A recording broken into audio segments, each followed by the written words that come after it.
जबलपुर में बुधवार की दोपहर पति ने पत्नी के सिर पर हथौड़ी मारकर उसकी हत्या कर दी है और मौके से फरार हो गया है। मामला गढ़ा थाना अंतर्गत शक्तिनगर का है।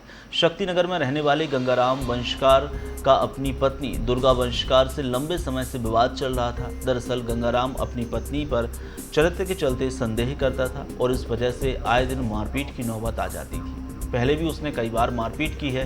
वहीं बुधवार की दोपहर गंगाराम ने एक बार फिर दुर्गा के चरित्र पर संदेह किया और विवाद किया। गुस्से में आकर गंगाराम ने हथौड़ी से दुर्गा के सिर पर वार कर दिया, जिससे उसकी मौत हो गई है। आरोपी मौके से फरार हो गया है। सर, पापा सुबह काम में गए थे और मम्मी से लड़ाई भी कर रहे थे और दारू भी पी रखी थी और मम्मी को पापा ही ने मारे हैं। वो बंगले वाली तलक देखी है, वो भी बोल रही हैं। अरे बात कोई नहीं थी, घर घर का झगड़ा था सर, बस और कुछ नहीं था। माँ का 40 साल, फिर भी 35 साल होगी उम्र सर। हम उनके बड़े बेटे हैं, गंगाराम वंशकार। हैं? नहीं, पापा जी ने मारे हैं हमारे जी, कंफर्म पापा जी ने मारे, हथौड़ी से मारे हैं। काम भी करते हैं पत्थर का, उन्हीं ने मारे हैं। हाँ, कहाँ की जो अपने शक्तिनगर तक्षशिला कॉलेज के इसी तरफ ही गोरा तालाब विकास के राना।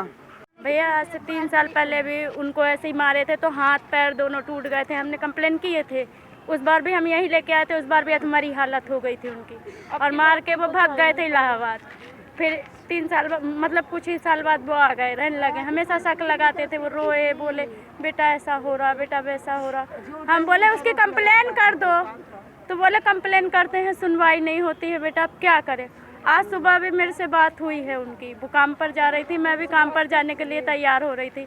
मैंने बोली दीदी कमर दर्द ठीक है? बोलती क्या करे बेटा, दिन रात तो लड़ता है मेरे से। मैंने बोली कंप्लेन कर दो, तो बोली क्या आप कंप्लेन कर दूँ। इतना बोलकर वो काम पर चली गई। फिर थोड़ी देर बाद मैं भी काम पर चली गई। उसके बाद हम लोग को रामपुर मेरी लड़की का आधार कार्ड बनवाने जाना था।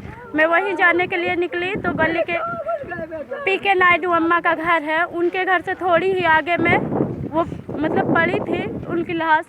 तो हमने देखे नहीं, हम बोले कि कोई होगा, मतलब हम लोग अपने तो पास से जाके देखे तो खून बहुत, जब देखे तो वो थी। तो फिर मैं दौड़ कर गई ऑटो, उस समय उनकी सांस चल रही थी। मैंने बहुत कोशिश की पर कोई सामने नहीं आया मदद। भैया हम लोग वहाँ से 3 लोग रहे, हम लोग घूम के आ रहे थे बाइक से, थोड़ा घूम फिर के सुबह सुबह निकले थे घूमने के लिए। वहाँ से लौट के देखा तो वहाँ पर उसकी मम्मी बेहोश डली हुई थी। तो उनकी हालत कुछ ज़्यादा ख़राब थी, तो हम लोगों ने उनको हाथ नहीं लगाया। पहले उनके लड़कों को बुलवाया, पहले दोनों लड़कों को घर में बताया, फिर हॉस्पिटल लेके आए। उनकी माँ का नाम नहीं मालूम सर।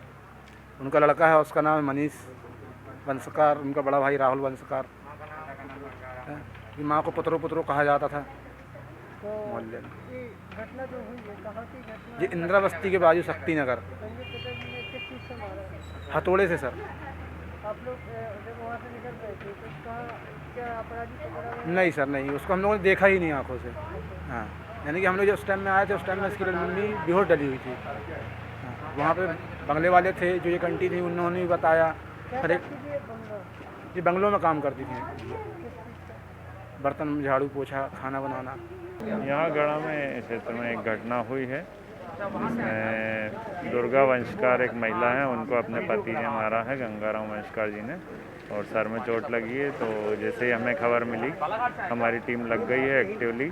सारे जो जहाँ से जा सकते हैं, रेलवे स्टेशन, बस स्टैंड, सब जगह हमारी टीम लगा दी गई है। और अभी यहाँ पे एफएसएल टीम भी आ रही है, फोटोग्राफर भी आ रहे हैं। तो मेडिकल पूरी जाँच होगी और जल्दी से जल्दी हम आरोपी को पकड़ के राउंड अप करेंगे। सर किस वजह की, क्या वजह आ रही है सामने? ये पति पत्नी का आपस में झगड़ा होता रहता था। शायद कहीं ना कहीं ये भी वजह सुनने में आई कि शायद पति शक करता था, तो ऐसा भी सुनने में आया है। अभी कंफर्म करने पे पता चलेगा। सर पति शराब पीता था और इनका झगड़ा होता था, ये इनके ही परिजनों ने बताया। नहीं, पहले कार्रवाई हुई थी, उसके बाद परिजनों ने ही कहा था कि इनको वो किया जाए। परिजनों के कहने पर ही छोड़ा गया था, ऐसा नहीं है, कार्रवाई की थी हमने पहले भी।